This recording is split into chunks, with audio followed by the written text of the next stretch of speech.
Hello friends, Radhe Radhe. কেমন আছো সবাই? আশা করি ভালো আছো, সুস্থ আছো। আমরাও কিন্তু বেশ ভালো আছি। মো লাইফস্টাইল ব্লগে তোমাদের আরও একবার ওয়েলকাম আর অনেক অনেক ভালোবাসা দিয়ে আজকে ব্লগটা শুরু করলাম। তো কিছু কিছু অভ্যাস আছে সত্যিরে, যেটা আমাদের জীবনকে অনেকটাই পরিবর্তন করে আর যাতে আমাদের লক্ষ্মীশ্রী বজায় রাখে। তো আমি যেগুলো করি সেগুলোই তোমাদের সাথে আজকে শেয়ার করছি। চেষ্টা করব যে তোমাদের ভিডিওটা ভালো লাগবে, আর ভালো লাগলে অবশ্যই একটা লাইক, কমেন্ট, শেয়ার আর চ্যানেলটাকে সাবস্ক্রাইব করে আমার পাশে থেকো।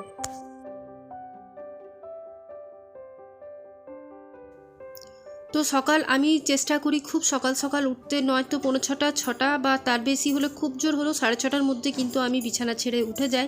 কারণ মেয়েদের খুব একটা বেশি দেরি পর্যন্ত ঘুমিয়ে থাকা বিছানাতে উচিত নয়, তাতে কিন্তু আমাদের ঘরে অমঙ্গলেরই প্রভাব দেখা দেয়।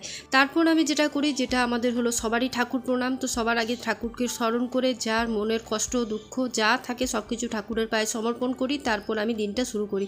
তো দেখতেই পেলে বাসি কাপড়টা ছেড়ে একটু বাইরে উঠোনে জল দিয়ে এলাম। তারপর এখন ব্রাশ করে নিচ্ছি। আর ব্রাশ করার পর সাথে সাথে আমি কিন্তু একটু ফেস ওয়াশ দিয়ে মুখটা ধুই নিই, কারণ সারাদিন তো আর এরপর আর মুখ ধোয়া বলো যাই বলো কিছুই হয় না। আর তারপর একটা কিন্তু আমি সানস্ক্রিন অ্যাপ্লাই করে থাকি, যেটা আমাদের খুবই জরুরি এই গরমে, তো বিশেষ করে, কারণ ট্যান পড়ার সম্ভাবনা থাকে। এরপর উষ্ণ গরম জল নিয়ে বসি 1 গ্লাস। আর গরমে আমি প্রায় দিন উষ্ণ গরম জল খাই না, মাঝে মাঝে বাতাসা ভিজিয়ে জল বা মিছরির জলটা খেয়ে থাকি, সেটা সকালে ভিজাই। আর এই সময়টায় 10 মিনিট কিন্তু আমি বসে নিজের মাথায় সেট করে নিই যে আমাকে কোন কোন কাজটা করতে হবে আর কোনটা আগে করলে ভালো হয়, কোনটা পরে। তো এই অভ্যাসগুলো যদি আমরা প্রত্যেক দিন করে থাকি তাহলে বলতে পারো এগুলো কিন্তু আমাদের সুঅভ্যাসই হয়ে থাকে। এরপর দেখো বেডটা তুলতে চলে এসেছি। তো বেডটা এখন তোমাদেরকে পুরোটা তোলা দেখাতে পারছি না, যেহেতু ছেলে পড়াশোনা করছে, তাই বিছানাটা কিন্তু আমার সেট করা হয়ে গেছে। এখন যে চাদরগুলো ইউজ হয়েছিল রাত্রে সেগুলো ভালোভাবে পরিপাটিভাবে গুছিয়ে আলমারির মধ্যে তুলে রাখলাম।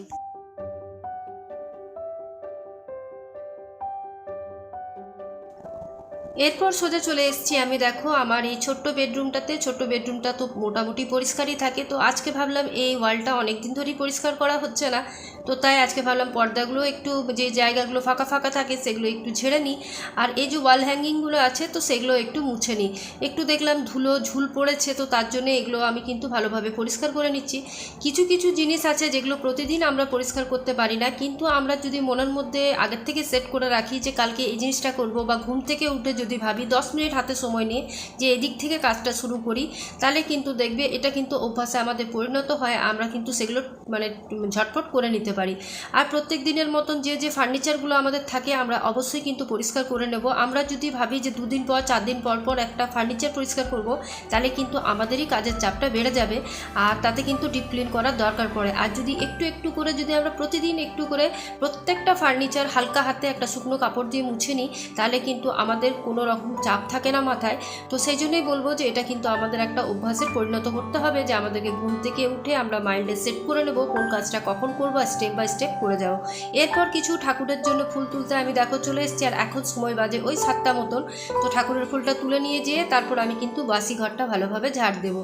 তো দেখো এখন বাসি ঘরটা ঝাড় দিয়ে নিচ্ছি। কেউ বেরোবার আগে আমার যতই লেট হোক, আমি যদি পুরো বেডরুমগুলোও ঝাড় না দিতে পারি, আমি কিন্তু কমসে কম ডাইনিং থেকে বারান্দা পর্যন্ত আমার যেটুকু এরিয়া আছে সেটুকু কিন্তু আমি ঝাড় দিই। তারপর একটু উঠোনটাকে ভালোভাবে জল দিয়ে ধুয়ে দিই।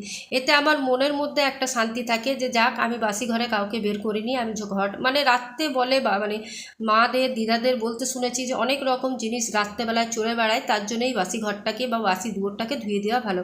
তো সেটাই আমি ছোট থেকে ফলো করে এসেছি। আমরা কোয়ার্টারে থাকতাম, কিন্তু মাকে দেখতাম বাসি দুয়ারকে ভালোভাবে ঝাড় দিয়ে ধুয়ে তারপর বাবা ডিউটি যেত। তো সেটা এখন পর্যন্ত আমার মধ্যেও ছিল। তো যাই হোক, দেখো এদিকে ধুয়ে পর এখন চললাম রুমের মধ্যে। আর রুমে এসে প্রথমেই আমি রান্নাঘরে ঢুকি। রান্নাঘরে ঢুকে যা যা রাত্রে বাসন ধোয়া হয় সেগুলো কিন্তু আগে আমি ভালোভাবে গুছিয়ে তারপর জায়গার মতন তুলে রাখি। তারপর জায়গাটাকে ভালোভাবে আমি কিন্তু একটা শুকনো ন্যাকড়া বলো বা ভিজে ন্যাকড়া বলো সেইভাবে কাউন্টার টপটাকে ভালোভাবে মুছে নিই।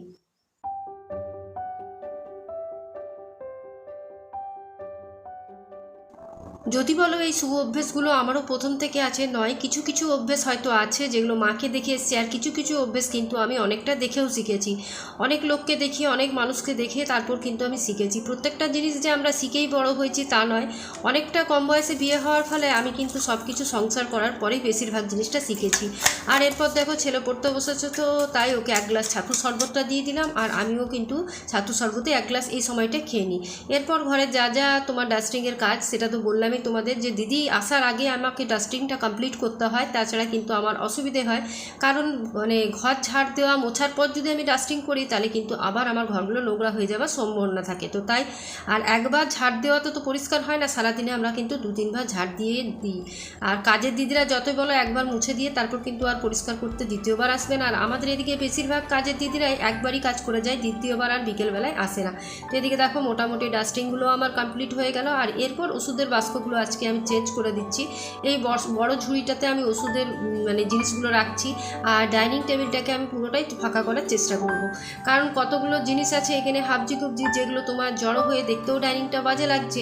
তো তাই দেখো এখন ট্রে দুটো রাখবো। একটা ট্রে তো তোমার জল আর মানে জলের যে জাগ ছিল সেটা রাখছি, আর একটা বোতল আর একটা গ্লাস, আর এর মধ্যে ফ্লাওয়ার ভাসটা আর লবণদানি আর তোমার ওই যে মানে কি বলে মৌরি জোয়ান, ব্যাস। তো এই কটা জিনিস রেখে আমি ডাইনিং টেবিলটাকে পরিষ্কার করে নেব। আর দেখতেও দেখো ভালো লাগছে, ফাঁকা হয়ে গেছে। তো তোমাদেরকে একটু দেখায় যে আমার ডাইনিং টেবিলটা পরিষ্কার করার পর কীরকম লাগছে। তো দেখো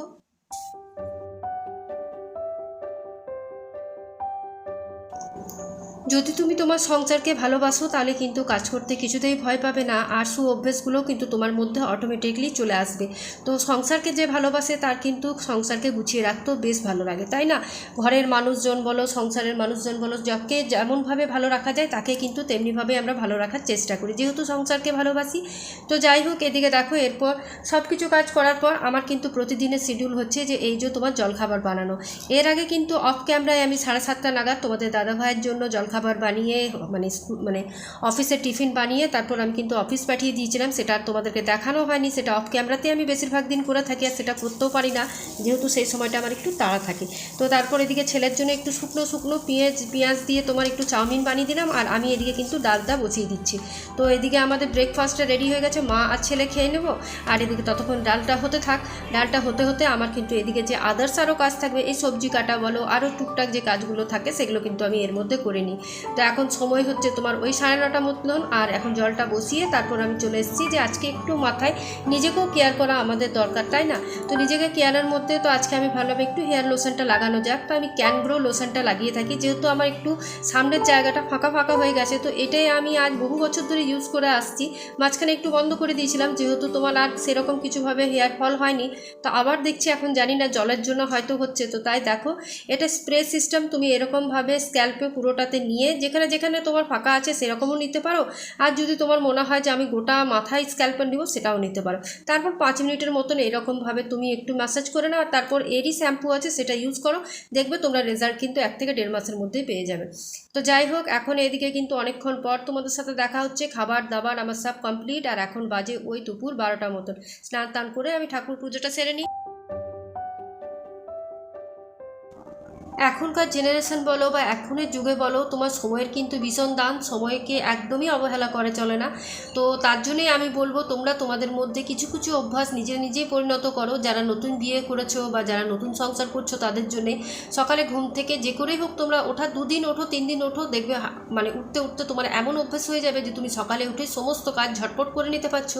তারপর হাতে এত সময় থাকে, তারপর তোমরা বসে রিলিফ হয়ে যা করার করো না, দেখতেই পাবে তোমরা কি রেজাল্ট পাও। আর ঘুম থেকে যদি ভোরে উঠতে পারো, এর থেকে ভালো রেজাল্ট কিন্তু কিছু নয়।